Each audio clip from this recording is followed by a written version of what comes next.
You may know me as Fiona from Shrek, but tonight I'm just Brenda, here to perform for my second time the world's most challenged stand-up comedy. Please give it up for Brenda Stewart!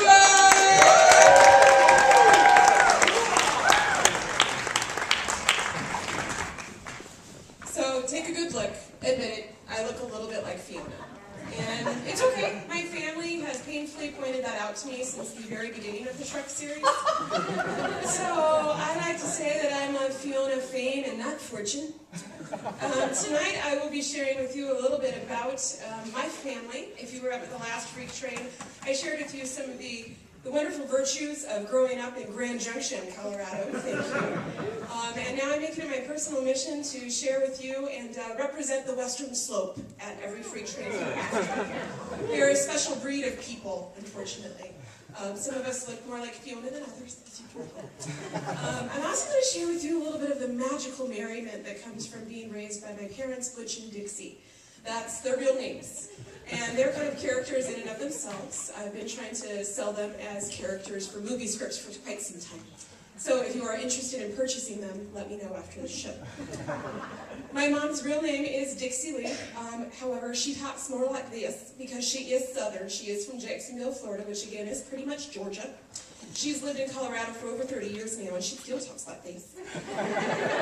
My mom is now a grandmother to my 4-year-old nephew, and she really prides herself on being a really good grandma. However, the verdict is still out on how that's going. I don't think she's going to win Grandma of the Year this year because she's made some questionable choices in her grandparenting. She kind of reminds me of like the grandfather in Little Miss Sunshine, if any of you have seen it. So whereas that grandfather teaches his 9-year-old granddaughter a very risque dance routine to perform for the talent portion of her beauty pageant. My mom is kind of more like the prayer warrior version of the grandpa. She does indeed call herself a prayer warrior, not like the crazy lady on Wives' Walk though, it's just a little bit different.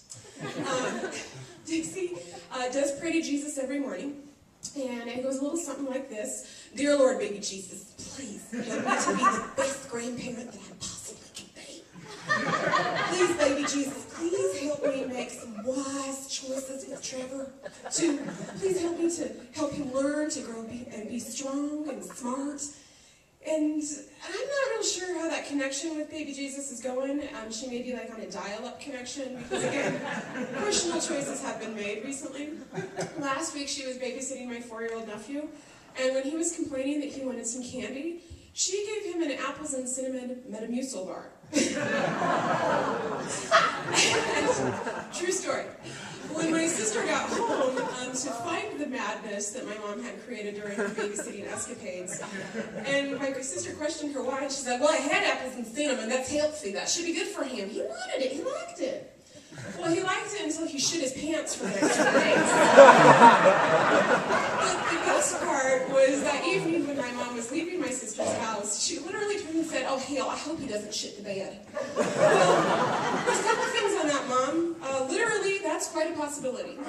Figuratively, I think Trevor is pretty dedicated to following through with the abdominal pain that you have just created. So shitting the bed is probably not going to happen. He's going to follow through on that all the way, unfortunately. My nephew is a lot of fun. Everybody has a funny kid story. My nephew's cute, I love him, but the best part of Trevor is that he teaches me new words that I like to try to integrate into my vocabulary. The newest one came from a recent shopping trip to McDonald's that he made with my sister. They were in the bathroom stall together, and Trevor went to the restroom, and then my sister turned around and used the restroom with Trevor still in there. And he just, at a moment of like insanity, it just hit him that her anatomy was different than his. And he needed to ask her why that was. So in Trevor language, with his new vocabulary, he exclaims to all of the McDonald's restroom, Mom, what do you have, a front butt?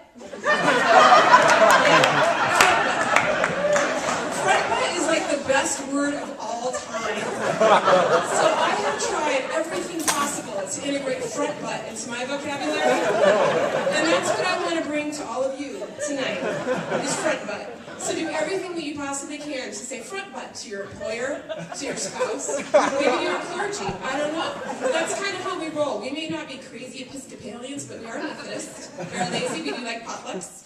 And apparently we like front butts too. So that's just a little something about my family, and I want to thank you for listening. So front butts to you.